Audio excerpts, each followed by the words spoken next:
सब देखने और सुनने वालों की खिदमत में मोहब्बत भरा सलाम। नाज़रीन, इरफान अहमद खान साहब हमारे साथ हैं और आज है 8 तारीख। आज के दिन दूसरी जंग अज़ीम जो है उसके बारे में आप सबके इल्म में होगा। खान साहब से पूछेंगे कि जंग तो अभी जारी है और अभी भी हालात जो हैं वो मेरा ख़्याल नॉर्मल नहीं। खान साहब, दूसरी जंग अज़ीम के बाद भी लोगों ने अभी तक कुछ नहीं सीखा, बड़े-बड़े ममालिक ने। बड़ा दिलचस्प सवाल है आपका।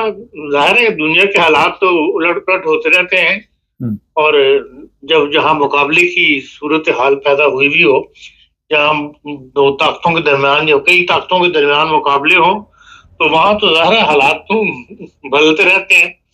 आज की दुनिया के अंदर आप देख लें, सब जंग के बाद का ज़माना जो था वो आज के निस्बत हमें ज़्यादा बेहतर लगता है कि उस वक़्त ऐसे हालात नहीं थे। आज हर तरफ जंग के बादल जो दोबारा मंडरा रहे हैं और दोनों तरफ के मतलब दोनों तरफ क्या तमाम बड़ी ताकतों को बयानात देख लें, माहौल को देख लें, तो जंग की कैफियत जो है वो हर तरफ आपको नजर आती है।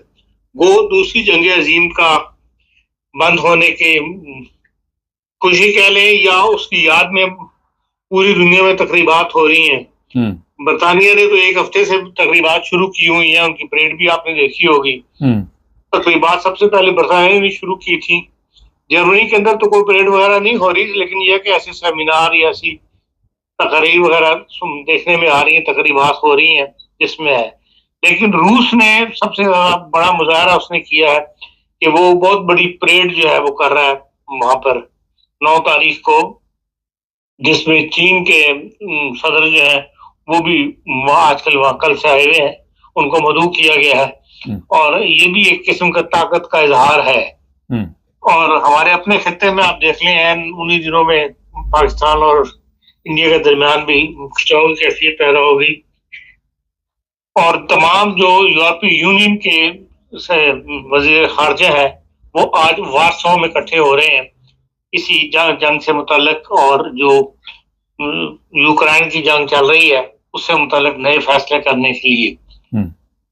तो भारत जंग के हालात तो हर तरफ मौजूद हैं और यूक्रेन में और जो रूस के दरमियान 3 दिन की जंगबंदी की थी उन्होंने दूसरी जंग अजीम की याद में, वो भी कोई कामयाब नहीं हुई, बल्कि रूस ने भी हमला किया है और यूक्रेन जो है वो भी जंग में इस वक्त शामिल है। दोनों की तरफ से खिलाफ वर्जी हुई है, जो आज सुबह की खबर थी। तो भारत जंग के हालात तो दुनिया में अभी भी मौजूद है और बज़ाहिर नजर यही आता है कि भाई हालात मजीद खराब होते हुए हम देख रहे हैं, दिन ब दिन जंगी कैफियत पैदा हो रही है। हवासी वाले जो है इधर यमन में, उनके भी अमेरिका के साथ और रूस के इसराइल के साथ जो है वो मामला दिन ब दिन बिगड़ रहे हैं। तो बहरहाल चाहे ये याद मना लें, लेकिन बज़ाहिर यही नजर आ रहा है कि जंग के हालात जो है वो ज्यादा गहरे होते चले जा रहे हैं। जी खासा एक चंद दिन पहले, 2-3 दिन पहले मेरी नज़र से भी कुछ चीज़ें गुजरी। आप देख रहे हैं कि दोबारा यूरोप जो है वो ख़तरे में है और रूस जो है वो यूरोप को निशाना बनाएगा और छोड़ेगा नहीं, इस तरह की चीज़ें सामने आ रही। देखें, बज़ाहिर तो जो हालात पैदा हो गए हैं उसके अंदर ये डर गए हैं रूस से। अभी इन्होंने कल या परसों फैसला किया है कि 2027 के बाद तक मतलब रूस के साथ किसी किस्म की गैस वगैरह जो है नहीं ली जाएगी और 2027 से पहले उसे ये कतई ताल्लुक कर लेंगे इस मामले में। अब ये रूस को इक़्तिसादी तौर पर कमजोर करने की मतलब जरूरत फील की महसूस की जा रही है कि रूस ने जो ताकत पकड़ी है वो इसी पैसे से पकड़ी है जिसमें जर्मनी का बहुत बड़ा हिस्सा है कि पूरे यूरोप को इस वक्त वो गैस सप्लाई कर रहा है। वो लाइनें इन्होंने बिछा के दी अपने खर्चे के ऊपर अपनी गैस सस्ती करने लेने के लिए, और उससे यह है रूस जो है वो एक ताकतवर मुल्क बन गया। एटमी मुल्क तो वो पहले ही था, माम उसके पास जो जंगी ज़राए हैं मौजूद थे, लेकिन यह है कि इक़्तिसादी तौर पर बिल्कुल ही जमीन से लग गया हुआ था। अब वो दोबारा ताकत पकड़े हुए अब ये खतरा महसूस करते हैं और खतरा महसूस करना भी चाहिए। इस किस्म की जो इस वक्त क़यादत वहां मौजूद है रूस में, वो उसकी पॉलिसीज ऐसी हैं कि वो चीन के साथ मिलकर दुनिया पर कब्जा करना चाहता है, ये कम अज कम मगरबी ताकतों को वो नीचे दिखाना चाहता है या इनको अपने नीचे लगा के रखना चाहता है। तो इसलिए आज से बाहर यूरोप अगर रूस से खतरा महसूस कर रहा है तो वो ठीक कर रहा है। अच्छा खान साहब, यूरोप खतरा महसूस कर रहा है, यूरोप इस वक्त अमेरिका के साथ भी जो तल्लुकात जहाँ तक पहुँच चुके हैं वो भी यूरोप को पता है, तो रूस से तल्लुकात बेहतर क्यों नहीं करते? इस तरफ क्यों तवज्जो दी जा रही है कि इसके साथ हमारा तल्लुक जो है वो ठीक नहीं रहेगा? बेहतर भी तो करने की कोशिश की जा सकती है ना। देखिए, कोशिश यकीनन होती है, लेकिन अच्छा असल चीज एतमाद की है, एतबार की है। वो रूसी ताकत के जो मौजूदा वहां पर क्यादत है उस पर एतबार नहीं कर सकते। अमेरिका का सबको पता है कि 4 साल के बाद वहां पे नई क्यादत आ सकती है, इम्कान होता है, बदल भी जाती है। 4 या 8 साल के बाद नया बंदा वहां आ जाता है। यहाँ तो जून जब से सब जंग खत्म हुई है, जून बंदा बैठा है, वो हटने का नाम ही नहीं ले रहा। उसने अब ऐसी तब्दीलियां करके आइन में दोबारा सब सरबराह बन गया हुआ मुल्क का, और इसलिए वहां पे एक ऐसी शख्सियत की वजह से जहां पता कोई नहीं, हाँ डेमोक्रेसी हो तो लोगों को एतबार होता है, जहां भी डेमोक्रेटिक सिस्टम के अंदर तब्दीलियां आती रहती है, लेकिन वहां तो एक शख्सियत अमरियत है, इसलिए लोग जो है वो उससे एतबार नहीं कर सकते उसके ऊपर। अच्छा, इतबार की बात आपने की, तो इतबार तो पाकिस्तान पे भी नहीं किया जा रहा। उनको भी नहीं पता कि हमने कुछ उनके प्लेन गिराए हैं, ना कोई पायलट सामने आए या ना कोई ऐसी चीज़ें आई। इंटरनेशनल मीडिया ने जब ख्वाजा आसद से ये सवाल किया तो वो कहता है पता सोशल मीडिया से पता चला। तो आप बताएंगे ज़रा कि इंडिया पाकिस्तान का जो ड्रामा चल रहा है ये एक फिक्स मैच है या वाकई कुछ हालात खराब? नहीं, देखें, उसको इसके साथ मुकाबला ना करें। यूरोप के जो हालात हैं या रूस के साथ जो हालात हैं, वहाँ और किस्म की सूरत हाल दरपेश है, यहाँ बिल्कुल और किस्म की सूरत हाल दरपेश है। इतबार के लिहाज से जहां तक पाकिस्तान का ताल्लुक है, जो राफेल तैयारा बनाने वाले हैं उन्होंने कम से कम 2 तैयारे तो कंफर्म किए हैं ना कि भाई हमारे 2 तैयारे जो हैं वो गिरे हैं। अब पाकिस्तान का क्लेम 5 तैयारों का है, जिसमें एक मिग भी है और एक U-2 तैयारा होता है वो कहते हैं। इनकी तरफ से 3 तैयारों का वो राफेल की तरफ से है। बाकी यह है क्योंकि वो तैयारे उनकी अपनी सरहद की एरिया में गिरे हैं, भारत की तरफ गिरे हैं, उन्होंने यहाँ क्रॉस नहीं किया हुआ, इसलिए भारत पे है कि वो उनको दिखाए या ना दिखाए। जाहिर है कोई भी अपनी शिकस्त या अपनी कमजोरी तो जाहिर नहीं करता, इसलिए भारत उनको दिखा नहीं रहा कि भाई हमने ये तैयारे जो है हमारे ये इतने तैयारे गिरे, या मान नहीं रहा कि भाई हाँ हमारे वाकई 5 तैयारे गिरे हैं, लेकिन उसके ऊपर खामोश है। इसका नोटिस मगरबी प्रेस ने भी लिया है, वर्ल्ड प्रेस ने भी लिया है, और उन्होंने दोनों का क्लेम जो है बताया है कि पाकिस्तान ये क्लेम करता है और भारत जो है वो इस बार में खामोश है। यकीनन वर्ल्ड प्रेस ने उनसे पूछा होगा, लेकिन यह कि उनको इस पर भारत ने खामोशी इख्तियार की हुई है। जहां तक फिजाई जंग का ताल्लुक है उसके अंदर यकीनन पाकिस्तान ने बरतरी हासिल की है, और उनका जो भारत का नुकसान पाकिस्तान की निस्बत ज्यादा हुआ है। पाकिस्तान के अंदर जो कुछ उन्होंने मिसाइल मारने में कामयाब हो गए, ये उनकी कामयाबी जरूर है, और उसका नुकसान भी काफी हुआ है। और जहां तक उनका क्लेम है भारत का, उस दुनिया उनका साथ इसलिए दे रही है कि वो ये कहते हैं कि हमने ना शहरी आबादी पे मारे, ना हमने किसी मिलिट्री इस्टेब्लिशमेंट के ऊपर मारे हैं, हमने तो सिर्फ उसको टारगेट किया है जहां से हमें खतरा है, जहां से हमारे यहाँ दहशतगर्द जो है वो तैयार करके भेजे जाते हैं, तो हमने उनको टारगेट किया है। इसीलिए आप देख लेंगे किसी ने भी खुलकर उसको कंडेम नहीं किया भारत के इस हरकत को। अच्छा खास कह रहे जी आबादी पे नहीं मारा, तो ये जो लोग मरे हैं, ये छोटे छोटे बच्चे, ये दहशतगर्द थे? ये दहशतगर्द नहीं थे, लेकिन उस कंपाउंड के अंदर थे। वो अहमदपुर शर्किया जो है वो खास टारगेट है। अतर मसूद का वो घर है, जब वो वहां, और वो आपको पता है अतर मसूद ने है जहां पे पहलगाम के अंदर भारत ने जहां ये 26 आदमी हलाक हुए हैं, वहीं पे उसने उसके भी बंदे पहले वहां रहा है, और उसको वहीं से इन्होंने गिरफ्तार करके तो जेल के अंदर डाला था।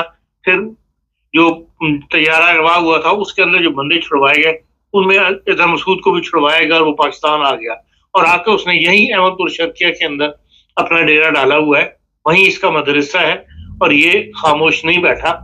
इसकी स्टिल ये पाकिस्तान की जो एजेंसियां हैं वो भी इसकी कंफर्म करती हैं कि हाँ ये वहां पर इसकी एक्टिविटीज जो है वो मशकूक है, इसीलिए इनको मुल्क में फिरने की इजाजत नहीं दी गई अजहर मसूद साहब को, जिस तरह ये शुरू हुए थे। अब ये अपने एक इलाके के अंदर तक महदूद है। अच्छा खान साहब, आज भी इतला है कि मुख्तलिफ जगह पे ड्रोन फेंके गए इंडिया की तरफ से। आप देख रहे हैं कि कोई जंग मजीद जो है वो तेजी इख्तियार करेगी?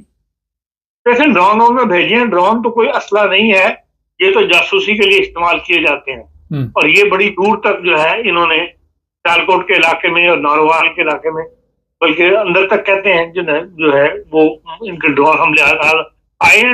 उनको पाकिस्तान ने गिरा दिया कि ड्रोन को गिराना भी आसान होता है क्योंकि इसकी बुलंदी ज्यादा नहीं होती, तो ये जासूसी के लिए इस्तेमाल होता है। हो सकता है कि वो जो हमारी मूवमेंट है, पाकिस्तान मिलिट्री की मूवमेंट है, उसको नकल को चेक करने के लिए उन्होंने ये ड्रोन वगैरह भेजे हैं, लेकिन ड्रोन बतौर हथियार का तो इस्तेमाल नहीं हो सकता। अच्छा, अदालत ने कल कहा है जी कि मिलिट्री कोर्ट में आम शहरी का केस चल सकता है, तो यहाँ पे क्या कहेंगे? कोई इंसानी हकूक की तंजीम नहीं बोली, कोई सिर्फ नवाज शरीफ ने बड़ा अच्छा बयान दिया कि बड़ा अच्छा कदम उठाया है, वैसे वो जंग के लिए नहीं बोला, ना उसकी बेटी बोली है, तो इसकी क्या वजह है? देखिए इस वक्त मुल्क के हालात इस किस्म इस डगर पर चल रहे हैं कि सब कुछ जो है वो इस्टेब्लिशमेंट के हाथ में है।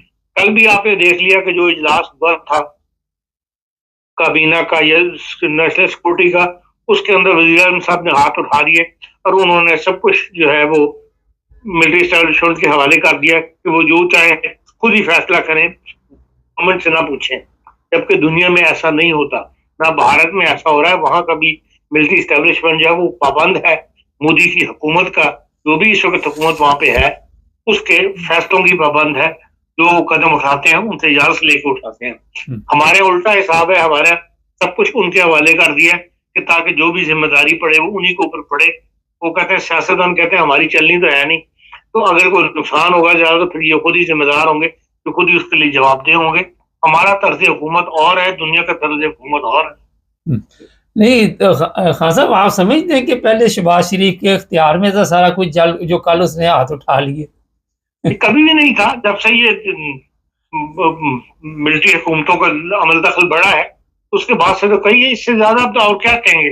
नेशनल सिक्योरिटी एडवाइजर जो है वो भी हाजिर सर्विस जर्नल को लगा दिया गया, जिसका मतलब साफ मतलब है कि जो कुछ है वो उन्हीं के इख्तियार में। आप देख रही हैं कि अमेरिका पाकिस्तान को दबाव में ला रहा है कि जो इंडिया कर रहा है करने दो, आप कोई जवाबी कार्रवाई नहीं करेंगे। और कल जो अमृतसर में कहते जी पाकिस्तान ने मिसाइल फेंके, मेरा तो नहीं मानता, आप क्या कहेंगे? देखें, अमेरिका को पाकिस्तान के दबाव में लाने की जरूरत नहीं है, इसलिए कि पाकिस्तान खुद इस दबाव में है। जिस कदर फिक्रमंदी से भाग दौड़ पाकिस्तान कर रहा है, दुनिया को मुखातब कर रहा है, वफद भेज रहा है, लोग इनवाइट करके अपने मुल्क के अंदर सिचुएशन बता रहा है, उसका साफ मतलब है कि पाकिस्तान की इस वक्त एक खास सिचुएशन के हालात में से गुजर रहा है, जो हुकूमत को अफरा तफरी बढ़ी हुई है। वरना किसी बैरूनी प्रेशर की जरूरत नहीं। कल ही बहुत बड़ा आर्टिकल जो है यूके में शाया हुआ है अखबारात में, जिसमें उसने बताया कि पाकिस्तान की मईशत जो है वो जंग लड़ने के काबिल ही नहीं इस वक्त नहीं है। अगर इस वक्त कोई जरा सी भी कोई जंग 2-4 दिन की लग गई तो फिर पाकिस्तान की मईशत जो है वो बैठ जाएगी। इसलिए पाकिस्तान की कोशिश यही है कि ये जंग जो है, मतलब जो झड़पें जो है वो जंग की सूरत इख्तियार ना करें।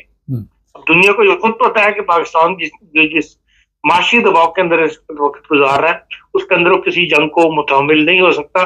इसलिए पाकिस्तान की कोशिश यही है, जो हर तरफ जो उनके दोस्त 2-4 दोस्त हैं उनसे यही कोशिश कराई जा रही है कि भारत किसी किस्म का बड़ा जंग की तरफ इस वक्त ना सूरत हाल पैदा करे। हाँ सर, इमरान खान को मिलिट्री कोर्ट में ले जाएंगे आप? इमरान खान एक किस्म से मिलिट्री कोर्ट में ही है, वरना सिविल कोर्ट में होता तो कब का छूट गया होता।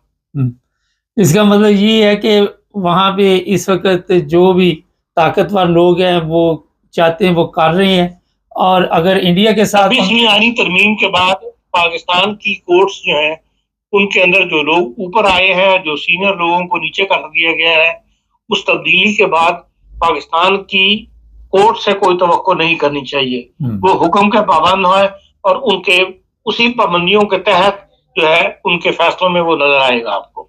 अच्छा, थोड़ा इंडिया की तरफ आ जाए। इस तरह की भी चीज़ें चल रही हैं कि इंडिया जो है वो जानबूझकर सिखों पे कोई ऐसे हमले करेगा या कोई ऐसा सिस्टम बनाएगा कि सिख बरादरी जो है वो पाकिस्तान के ख़िलाफ़ हो जाए, क्योंकि सिख जो है वो इंडिया के साथ खुलकर नहीं सामने आ रहे। आप देखते हैं कि दोनों तरफ से इस तरह की चालें चली जा रही हैं। मैं नहीं समझता कि इंडिया जिस किस्म के जिस कदर मजबूत हालात में रह रहा हो या उसकी इस वक्त इक़्तिसादी तौर पे जिस कदर वो मजबूत है और मुल्क में जितना इस्तेकाम की कैफियत है, वो ऐसी गड़बड़ पैदा करके मुल्क के अंदर अदम इस्तेकाम पैदा नहीं करेगा। जबकि बैरूनी तौर पर जो पाकिस्तान के साथ सरहद के ऊपर एक खतरा हर वक्त मौजूद है, उस सूरत हाल में अदम इस्तेकाम के ऐसे इकदाम उठाने जिससे मुल्क अदम इस्तेकाम का शिकार हो, ये सियासी गलती जो है ये भारत से मैं तवक्को नहीं रखता। अच्छा, आखिर में ये बताइए, कल कोई जितने लोग थे, राना सनाउल्लाह था, ख्वाजा असद था, दूसरे लोग थे, इनके चेहरे आप क्या देख रहे थे? कोई है कोई जान इनके जिस्मों में? नहीं देखें, बहुत परेशानी की बात तो है हुकूमत के लिए, सिर्फ हुकूमत के अंदर है। फिर यह है कि हुकूमत को अपने हाथ बंधे हुए हैं, एक मुश्तरका कोई फैसला ये खुद कर नहीं सकते, इन्हें किसी तरफ देखना पड़ता है कि भाई क्या फैसला आता है। इसलिए आप देख लें सारों के बयानों के अंदर कोई ना कोई तजाद मिल जाता है आपको। अगर आप सारे बयान सियासी लीडरों के पढ़े जो नून हुकूमत के हैं, पीपल्स पार्टी वाले इस वक्त ज्यादा खामोश है, सवाए बिलाल की उसने पार्लियामेंट में तकरीर की है बिलावल ने, लेकिन आम बयानबाजी के अंदर जो तारड़ साहब और राना सनाउल्लाह साहब, जो ख्वाजा साहब वगैरह, इनके बयान देख लें, इनमें आपको कोई ना कोई तजाद मिल जाएगा। और ख्वाजा आसिफ साहब जैसा बंदा जो जिस तरह धीमेपन पे उतरा हुआ है गुफ्तगू के अंदर, उससे पता लगता है कि इनके ऊपर परेशानी का वक्त है। नहीं तो परेशानी तो इनको अपनी इक़्तिदार की है कि अवाम की भी परेशानी है, मुल्क की भी है, या यही है कि हमारी मुल्क की परेशानी है, मुल्क की परेशानी। बड़ी परेशानी में बीमार हो जाए शायद बेचारे ना, इतना वो टेंशन ले रहे हैं मुल्क की ना। बहुत शुक्रिया खान साहब। मुल्क की बड़ी परेशानी है जी हमारे सियासतदानों को, और क्योंकि बड़ी कुर्बानियों के साथ इनके बड़ों ने ये मुल्क का हासिल किया था। खैर, जुड़े रहिए हमारे साथ, हमारे चैनल को सब्सक्राइब